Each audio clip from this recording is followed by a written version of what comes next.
Lihat video anak satu ini ya. Songong banget ya, gemes saya ya.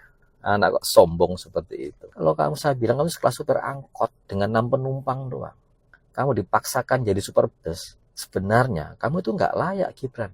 Hanya karena kamu anaknya Jokowi, kamu bisa sampai seperti sekarang. Gibran pernah menyampaikan bahwasanya dia berbicara plegak-plegok seperti itu dan butuh konsultan. Siapa konsultannya? Nah, dari situ lo belajar. Namanya etika. Belajar dulu sama bapak sama emak ya. Etika itu gimana? Jadi anak yang baik.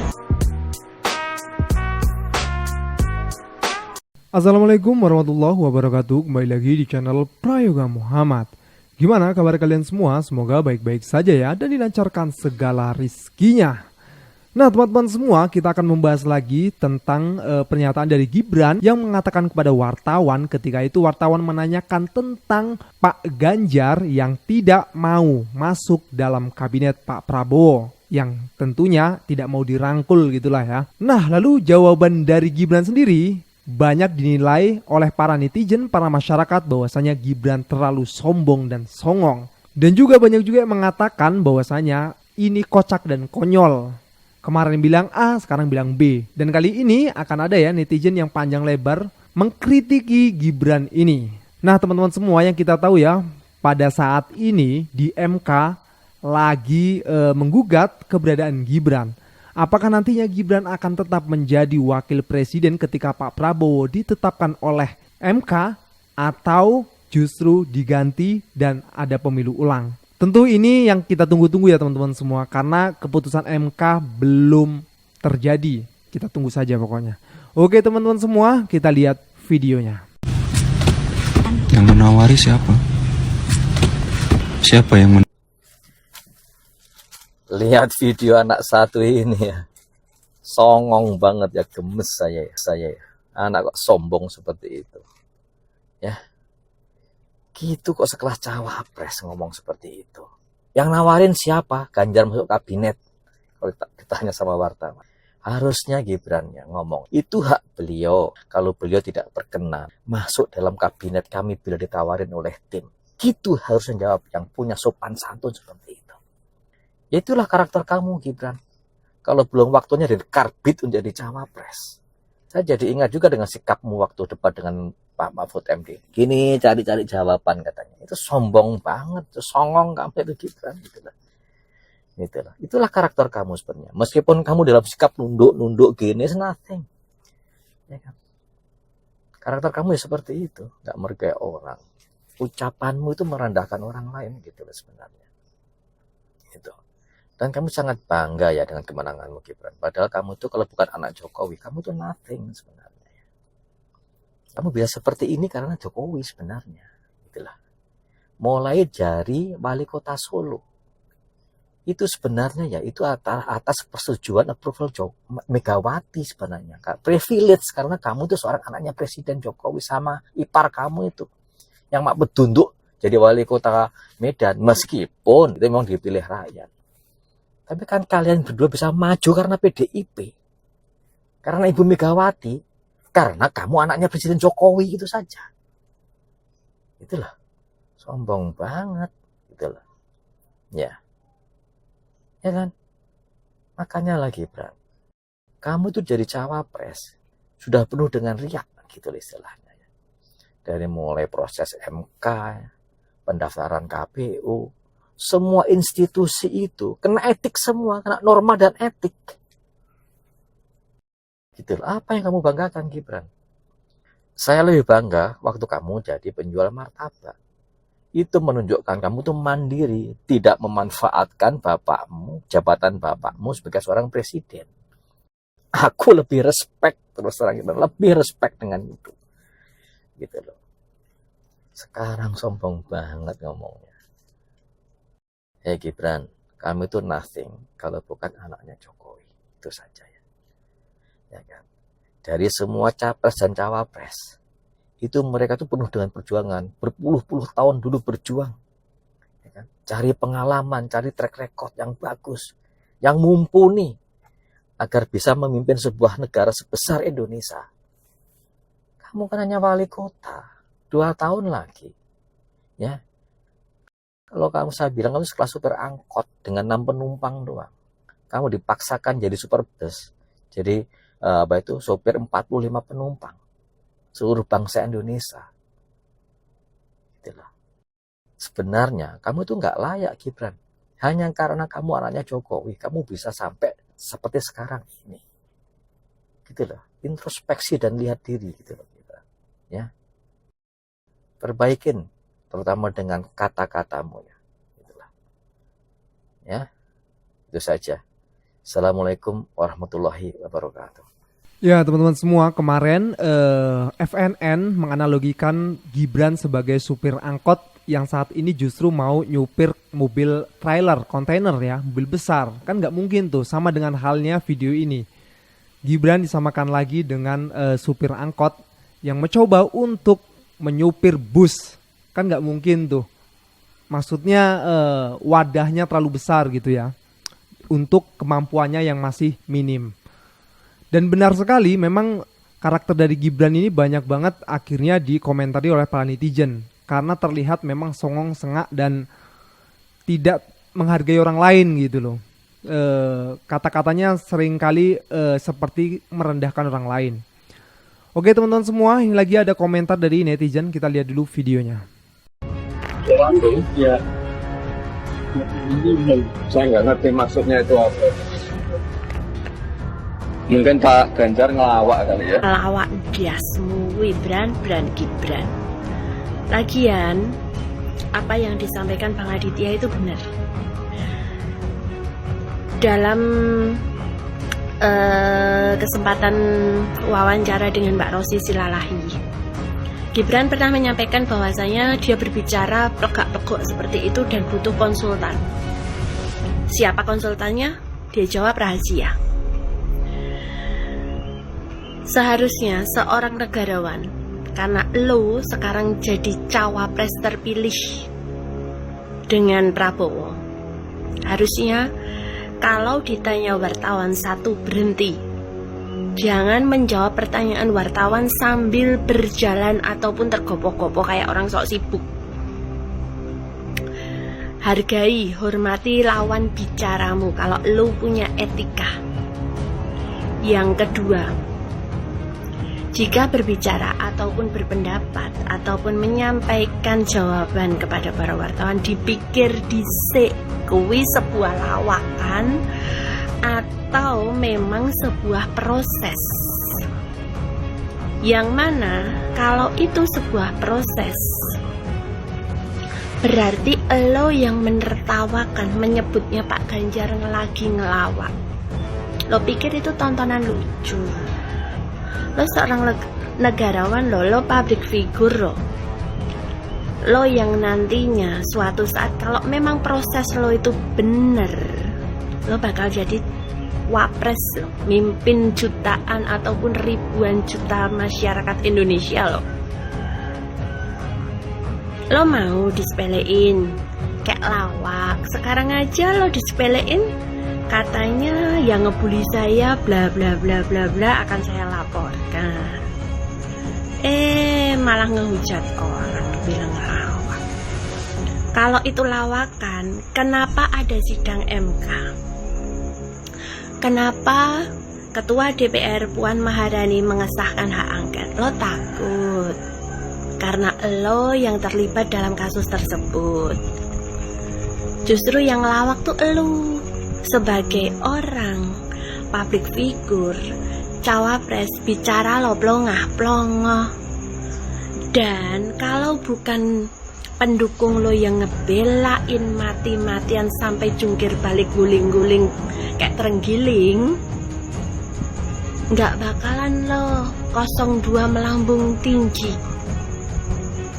Pendukung lo ngebelain karena apa? Karena bansos, karena BLT, karena El Nino, karena apa lagi? Karena duit 300.000 kemarin.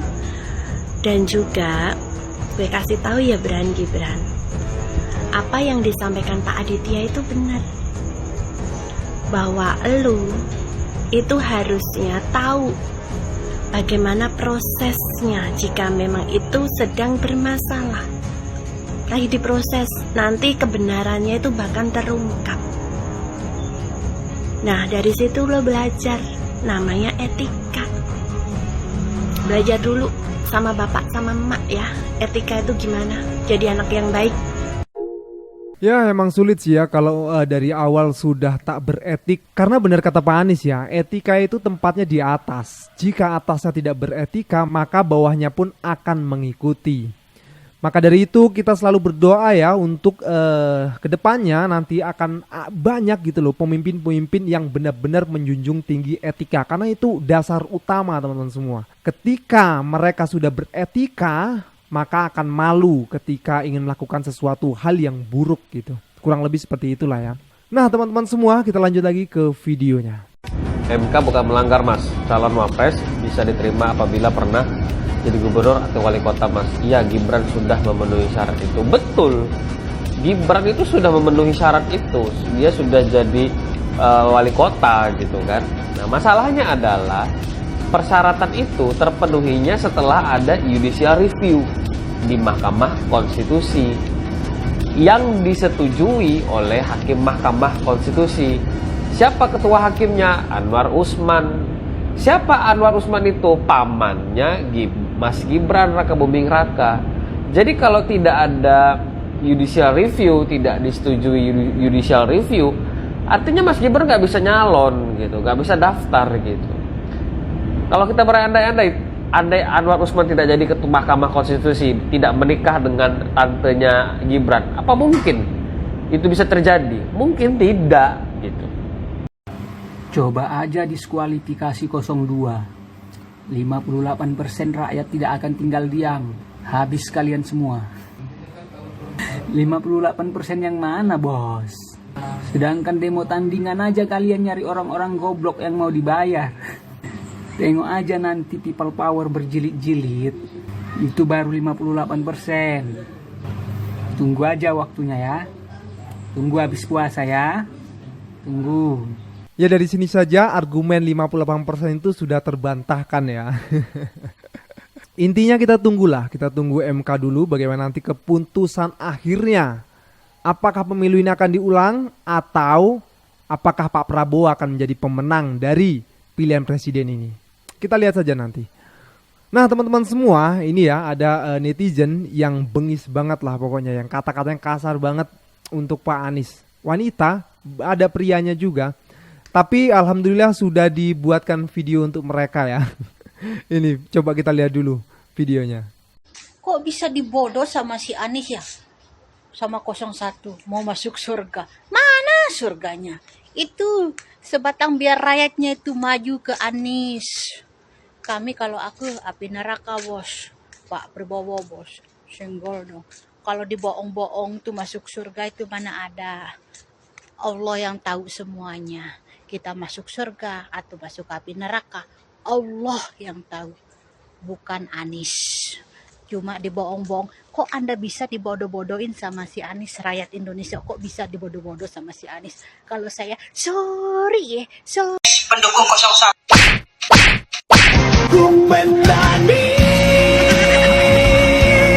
Membayangkan betapa kecilnya atas diriku, tak akan cinta ini.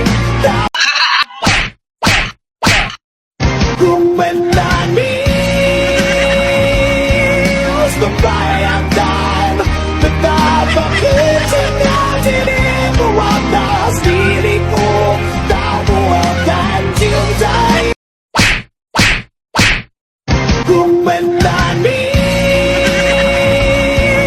membayangkan betapa kecilnya dirimu atas diriku, tak akan cintai. Aduh, ntar dulu nih, siapa yang ngedit ini ya bisa unik gini ya editannya.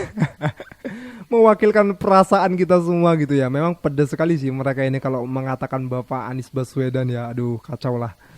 Nah teman-teman semua, ini ada berita baru juga ya, di mana Kaesang berniat untuk menjadi gubernur di Jakarta, dan ini pun sepertinya ini pun sudah ada beritanya ya.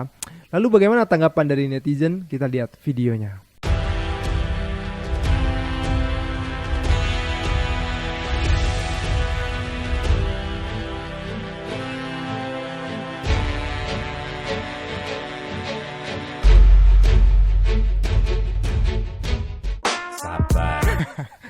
Diketawain sama Bang Panji ya, tapi disabarin sama Pak Jokowi. Kita lanjut lagi videonya. PSI akan mencalonkan Kaesang jadi calon gubernur Jakarta. Jika Kaesang jadi maju Pilgub Jakarta, maka akan ada lagi aturan undang-undang yang akan diubah. Karena Kaesang belum memenuhi syarat calon gubernur, yaitu berusia 30 tahun. Kalau Kaesang terpilih, Bobi terpilih, dan Irina Gudono terpilih, maka akan ada 3 anggota keluarga Jokowi yang menjadi kepala daerah. Belum lagi ada Gibran dan Anwar Usman. Totalnya jadi ada 5 yang jadi pejabat. Yang paling enak sih jadi Jan Etes. Menjelang lebaran kayak gini, pasti dia dapat banyak THR. Tapi kalau lu jadi warga Jakarta, bakal milih Kaesang nggak? Tulis di kolom komentar. Halo guys, setelah kemarin Irina Gudono masuk dalam bursa calon Bupati Sleman, maka sekarang nama Ketua Umum Partai Solidaritas Indonesia PSI, Kaesang Pangarep, masuk sebagai calon Gubernur DKI Jakarta dalam Pilkada November 2024 nanti. Nah, tapi ternyata umur dari anak bungsu presiden ini kurang. Masih 29 tahun kalau tidak salah. Nah, berdasarkan Undang-Undang Nomor 7 Tahun 2017 tentang Pemilu dan Peraturan KPU Nomor 3 Tahun 2017 tentang pencalonan gubernur, bupati, dan wali kota, usia minimal untuk ikut pilkada adalah 30 tahun. Nah, hal itu tepatnya diatur dalam bab 3 terkait persyaratan calon dan pencalonan ayat 1 poin D. Berusia paling rendah 30 tahun untuk calon gubernur dan wakil gubernur, dan 25 tahun untuk calon bupati dan wali kota. Nah, jadi Kaesang ini kan umurnya baru 29 tahun di bulan Desember, sementara kan pilkada di bulan November, jadi baru 29 tahun. Tapi kalau melihat apa yang terjadi dengan Gibran, sepertinya nggak masalah ya. Karena kan kita juga sama-sama tahu bahwa sang paman Anwar Usman sudah begitu keras berusaha untuk kembali menduduki jabatannya semula sebagai Hakim Ketua MK. Salam. Ya, tapi kalau menurut gua pandangan pribadi, sepertinya ini tidak akan mungkin terjadi yang kedua kalinya. Karena rakyat sudah benar-benar marah dan muak jika ini terjadi lagi dengan Kaesang. Di mana umur yang belum cukup tapi dipaksakan untuk masuk, tentu akan merubah undang-undang lagi ya kan. Tentu akan ada banyak yang dirubah dan tentu itu melanggar etika berat lagi. Dan positiflah yang kedua kalinya masyarakat nggak akan tinggal diam dan pasti akan marah besar. Ya teman-teman semua, inilah yang terjadi ya jika keserakahan itu menyerang di dalam jiwa. Seharusnya ketika waktu masa sudah berakhir ya sudah gitu loh. Akhiri dengan yang baik-baik, akhiri dengan kebaikan agar nantinya jangka panjang akan dikenang oleh banyak orang dengan kebaikan itu. Oke teman-teman semua, gue rasa cukup ya. Jangan lupa untuk berikan komentar dan kritikan kalian di bawah ini. Jangan lupa juga untuk like, subscribe channel ini. Sekian dari gue, Prayoga Muhammad. Wassalamualaikum warahmatullahi wabarakatuh.